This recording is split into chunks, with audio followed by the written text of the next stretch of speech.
Hey,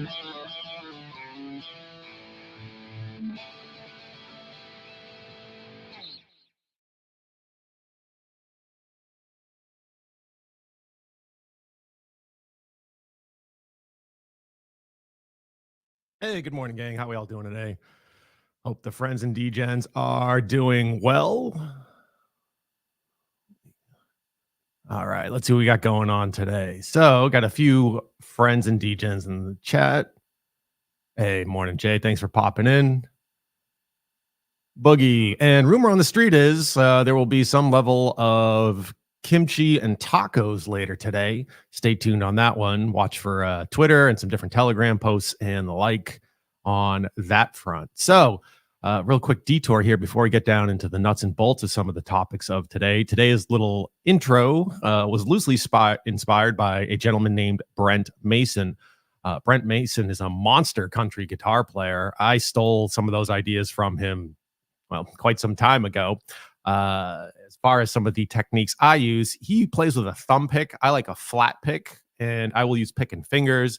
Brent tends to play with a thumb pick wrapped around his thumb plus his fingers. So it's a little bit different on his side, but the dude is an absolute monster as far as a player. He's a 14-time Guitarist of the Year by the Academy of Country Music.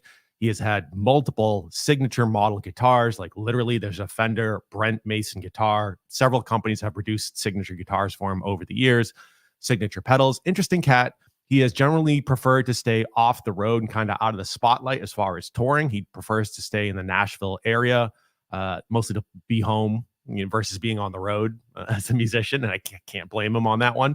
The dude's played on over 1,000 records. So the odds are, if you've listened to any country music, you have knowingly or unknowingly heard Brent Mason, laying it down on the six strings for folks like Shania Twain, Brooks and Dunn, Zach Brown Band, Blake Shelton, Neil Diamond. He's got a Grammy as part of an ensemble thing he did with Brad Paisley. Absolute killer on that front. So, all right, let's get down to a few other things here. As some folks know, I've got a variety of interests. Ultimately, we'll tie some of this back to crypto or my channel to crypto and like. Most, or actually technically speaking, all of my thumbnails for all my videos are done through different AI tools. I mostly use Mid-Journey. Recently, though, I've been tinkering around with Ideogram. So let me show that on stream so you guys can get a look at that. It is a freebie tool right now if you got a Gmail account and you want to screw around with some level of AI-driven art. So pretty entertaining stuff. I get a kick out of trying to come up with some different thumbnails and rerunning the same prompt over and over again just to see what it potentially kicks out for us. So check this out. This is Ideogram. It is, let me just throw the link here in chat for anyone who wants to screw around with it. Again, freebie if you've got a Gmail account, pretty entertaining. They will periodically refresh the screen automatically for you. It's pretty quick too. It's definitely quicker than Mid-Journey in my experience. So let's just do an angry Twinkie holding up a Bitcoin as a beacon of light. And let's go with a cinematic illustration for shits and giggles. Generate that bad boy. Let that run in the background. Yeah, I've used Mid-Journey off and on for about a year. They have some different subscription models you can use for different speeds and different levels of consumption. Right now, if you're looking for a freebie entry into some of the AI-driven art, you can do stuff like that, and boom, you can see it's pretty damn quick. So let's go with this one. This looks pretty entertaining. Okay, that's a little bit more of like a pastry cookie, but for an initial prompt, not bad for what it kicks out in under 30 seconds. Pretty damn impressive in the grand scheme of things. And they got a few different variants. That one's pretty good, and the like. Let's see here. As far as Agent J saying, favorite devil food product. Side note: the reason Twinkies last so long, and last time I looked at it, unless they've changed the formula, is there's no dairy product in it. So there you go. Now you know. If you didn't know, not that that's stuff we would recommend being consumed by anyone per se, but now you know. All right, let's get down to a few of the main topics for the day. Item number one here is, for me, just some of the ongoing debt challenges being had in the country. And so the U.S. national debt is rising $1 trillion every 100 days. I think we can all agree this is largely unsustainable. We're looking for mechanisms to outpace things. For me, cryptocurrency is not just a hedge or protection against inflation. It's really a hedge and protection against what really drives inflation in my mind these days, at least, post COVID, and I'm sure long before that. It's really currency debasement on that front. Anyway, 34.4 trillion. If anyone thinks this is the final number to be worried about, I think you're out of your mind. I encourage anyone who's viewing this to go check out things like unfunded liabilities. The number is substantially higher than the 34.4 being slung around in the news. Again, unfunded liability is not necessarily inherently the same thing as national debt. Let's just say there's a big shadow number that never gets talked about that is substantially larger than this number. Anyway, on current trend, I've seen a few different projections here. It's very likely that within the next 7 to 8 years, out through 2050, depending on whose time you're looking at and just the underlying assumptions and what level of accuracy and precision they have in their calculations and how they're playing the ranges, it is on current trend, some point certainly within the next couple of decades, probably sooner in all honesty, that roughly 1/2 of all tax dollars collected will wind up paying and servicing the debt. So it is just unsustainable, aka we are going to get forcibly fornicated by this one. Anyway, some comment here about spot gold. I know the other day we were talking about Uncle Peter and how he's probably a little bit salty about 1 ounce of gold maybe gaining $100 against the dollar versus 1 Bitcoin, just obliterating it. Anyway, cruising right along. Speaking of debt, there was some few other articles that came up of tax refunds this year going to savings and debt paydowns according to Bankrate. So even though we've had some level of inflationary pressures, there's this one absolutely ridiculous statement in this article that I had to call out here. Rossman is senior industry analyst Ted Rossman of Bankrate saying consumers are hanging in there better than expected. I would love to know which individuals he is talking about. I know my experience out in the average folks of the U.S. when I'm talking to folks at the supermarket, talking to folks at the gym, and a lot of people out there are struggling. So hanging in there better than expected. Well, what level of expectation did you have to the downside for a lot of the U.S. consumers? Nearly 49% of credit card users are carrying their debt over. And the claim here is debt to income remains low. I would love to dig into some of that data just to find out how they are calculating that. It's if there's that in aggregate, and if I slice into different aspects of the population, how does that ultimately work out? Especially when the leading headline here is most U.S. tax refunds to go into savings and debt paydowns. I know a lot of people have obliterated their savings. A lot of people are living on credit cards. So what I'm looking at here is, as I skim through the news, different financial news, different tech news, different crypto news, I'm just looking for certain things that I kind of register in the back of my brain as, okay, there's a little bit of a repeating pattern here. Along these lines, buy now, pay later loans are landing on some credit reports. And this is from a group out in Arizona, the News Broadcast Corporation out in Arizona.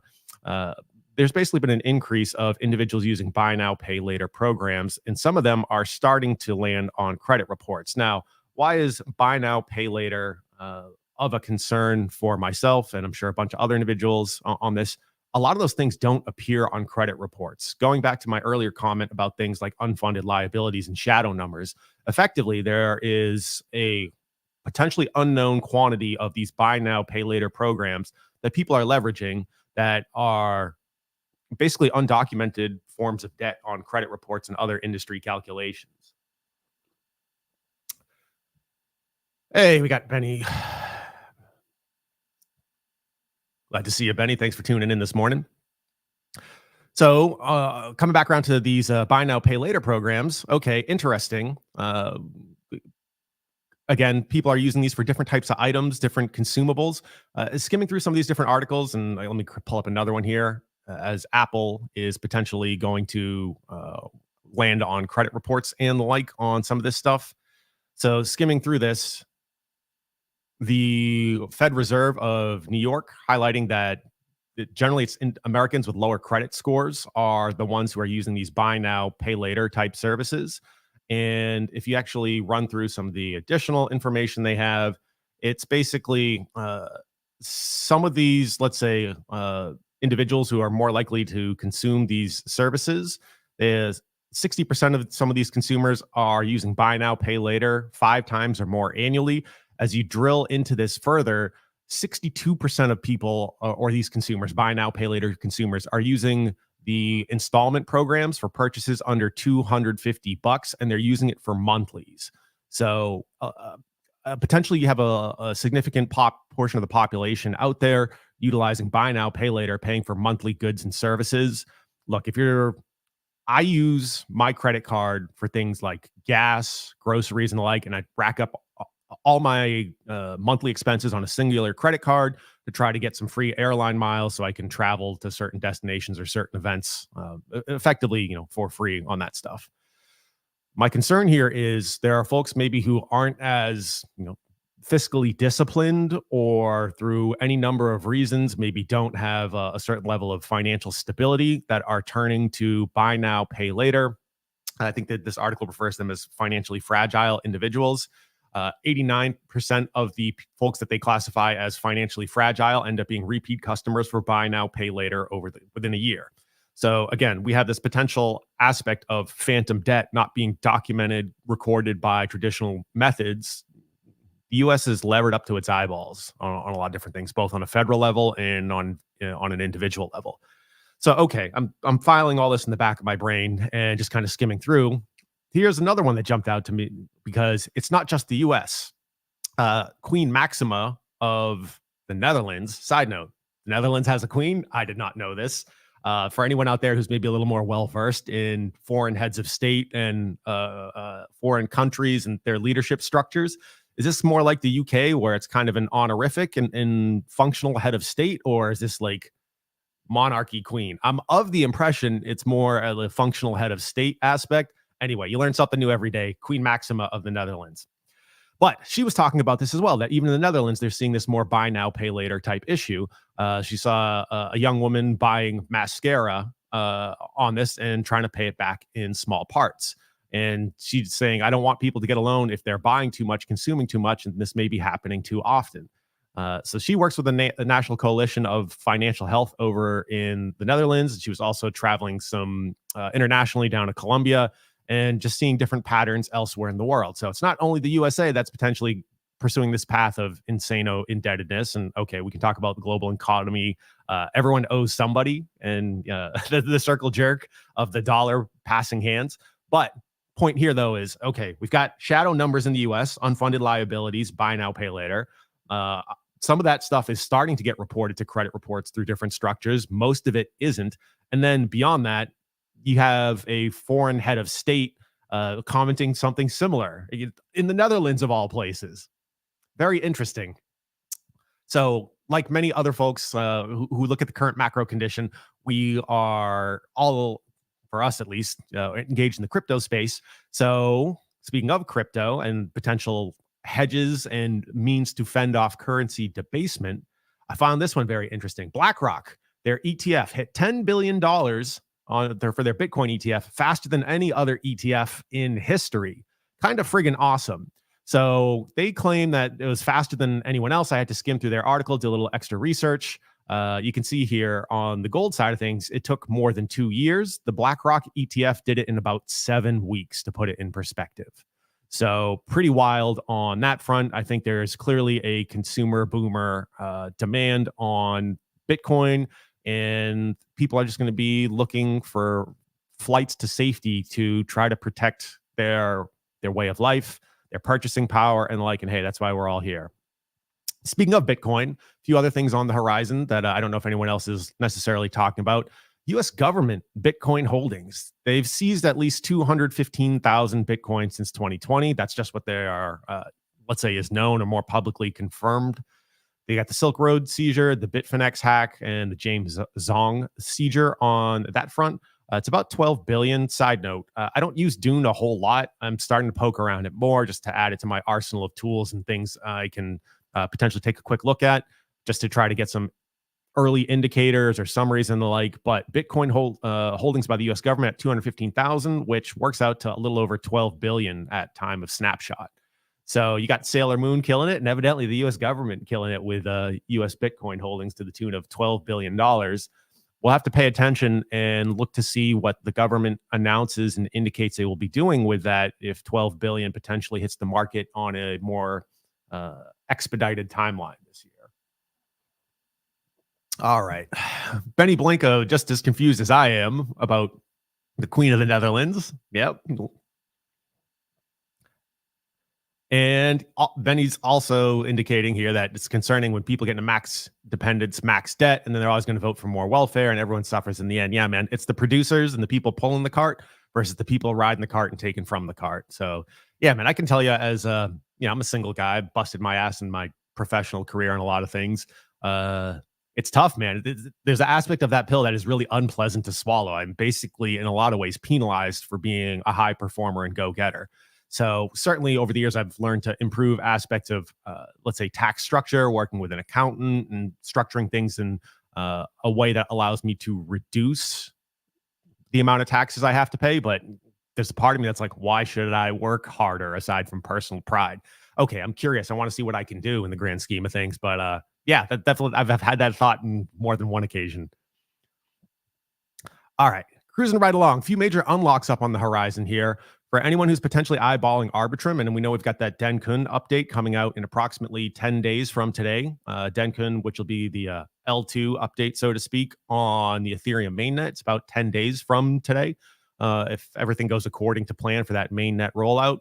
Arbitrum being one of the premier L2s for Ethereum. They have a absolutely monster unlock coming up here in 12 days from now. They're going to release 87.2% of the currently circulating supply. So I'm thinking if anyone's an Arbitrum believer or wants to snap some up, post-update, mega dump on this might be a decent time to pick it up if you're seeing a bit of a play there. I personally do not hold Arbitrum, but I was surprised at the size of this unlock that is forthcoming. All right.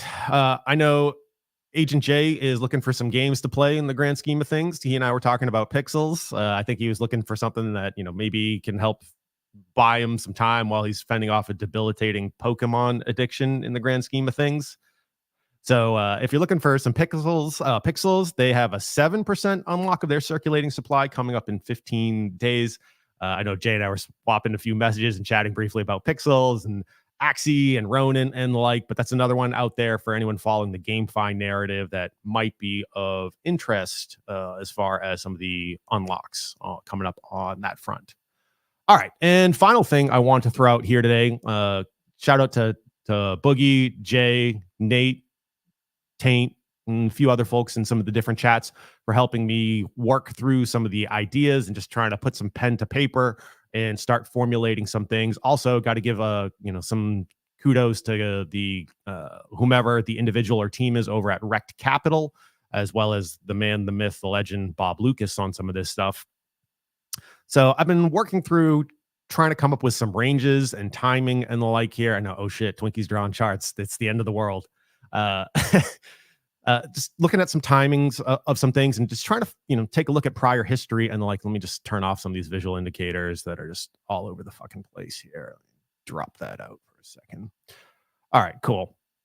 So what I did here was I marked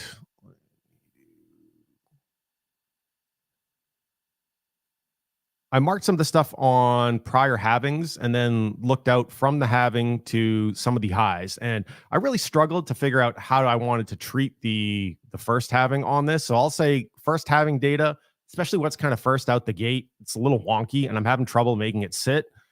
I want to acknowledge its existence and I'm not just ducking away from it. I just don't know to what extent it's a useful indicator in the grand scheme of things. But I looked at this high from 2013 to the next high over here on 2017, and I rinse repeat for some of the different overall cycle highs or interval highs, just to kind of get some consensus here on this or get a vibe for it. So you see you got 1,484 days, 1,428 days, and some other stuff going on over here. And I use that as an estimation of high to high. I know Bob Lucas talks about this as part of some 4-year cycles and the like. So certainly want to acknowledge the influence there. And from Rect Capital, because remember, folks, when you steal from one person, it's plagiarism. When you steal from many, it is research. Then I looked at some of the halvings to different intervals on different highs. And so again, once I start looking at the second halving and the like, things are a little more repeatable and stable, or certainly it kind of sits in a band and a range a little more neatly. So looked at the halving to the next highs, cycle highs. So 518 days, 546 days. And I started drawing out some estimations on what that might look like. And I've alluded to this in one of the prior streams. I had, side note, I rattled off some bad dates in that stream. I think I was saying like October, November, based on my original data set. That still falls within the range. I accidentally moved a bar, basically. So when you got this many bars, you kind of got to be a little careful about what you're clicking on. Anyway, so I said, okay, if we got the current halving coming up in roughly, somewhere between the 17th of April out through the 25th, and I'm estimating out based on prior performance from highs from the halving and the like, we start seeing these different ranges start to appear circa August, November. And then if we have a repeat of the first halving to the next or the most significant high, potentially I can see out to April 26th of April 2026. And again, with the ETFs and the like and consumption, the question is this time different? So in general, institutional demand has been about 10 times what Bitcoin miners can produce right now, if not more. So 10x on the demand. With the halving coming up, the rate of production is going to be substantially reduced. So what does this mean for the future? Look, I don't think any of us know. I think one of the traps that I have fallen into previously that I've been trying to be more cognizant of is price prediction. Okay, I understand things like, look, we can look at Fibonacci levels, we can look at trend lines and the like. I'm trying to get better about not being too latched onto a price or multiple and then say, okay, these are the ranges potentially I can see. What is an acceptable move within the range? And look, at the end of the day, depending on market timing and how the market's rolling, it may not matter in the grand scheme of things. Certain things may be decided for me and it's time to leave the dance floor. Anyway, so we got some of these different ranges here for windows of time. And I can see stuff potentially rocking and rolling as soon as August with the information I've been assembling out through October. And then in an insano case, we're looking at out to sometime in 2026. I don't personally see it going down that way based on the limited information I have currently. Certainly, I'll continue to build out aspects of this model. The other thing I started doing was drawing a few trend lines here relative to some of the current lows and current high trends on this stuff. And what I found interesting is I know we got a lot of folks who follow a lot of the different, let's say, prominent hex folks, crypto folks, and the like in the market. Obviously, the other day we had Richard Hart alluding to a $240,000 Bitcoin. We've had Sami with a more conservative estimate of like 80 grand. Well, check out some of these trend lines. Also, kudos to Chocolate Taint and the DGen Roundtable team. He's got some receipts. He made some similar projections circa December of last year. And a lot of the overall data definitely aligns to that. So what I was looking at is some of the ranges potentially we're operating in that coincide with those windows of time. And what I found very interesting was, okay, I can see a case here based on trend line for Sami's 80K. I can also see a case for Richard's 240K, roughly aligning to some of the historic patterns and windows and intervals of time circa August through November 2025. And what's interesting is I did see a few, let's say, financial analysts and Wall Street individuals calling for potentially $350,000 Bitcoin. Well, that number coincides with that April 2026, again, based on current rates of progression, current trends, and the like. So there's a lot of if and then else, but who knows? Let's crack some chicken bones and read some tea leaves. Anyway, we'll continue to develop this model. Again, I think I'm going to snack on some kimchi tacos later and probably have a little more to say with that with Boogie and some other folks. But we'll continue to develop this model and input some data into it. And just, again, I'm not trying to get too married to price predictions. I am looking at ranges regardless. The trend is your friend till the end, right?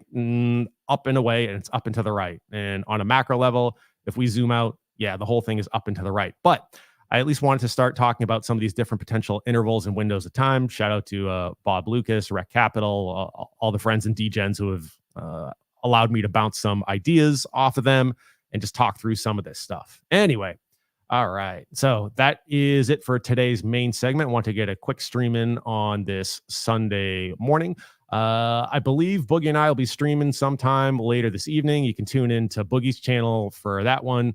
I'll close it out with a friendly reminder. Again, we're about 10 days away from the L2 update for Ethereum. I know they recently had the ETH Denver conference. I'm going to cover a little bit of that on Boogie's channel when we co-stream.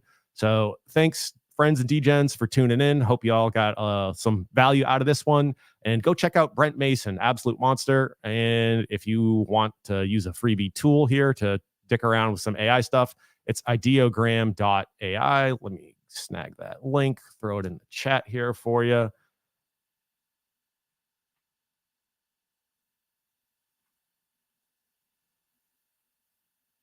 And there you go. All right, friends and degens, thanks for tuning in. Hope everyone has a fantastic day and weekend. We'll see you next time.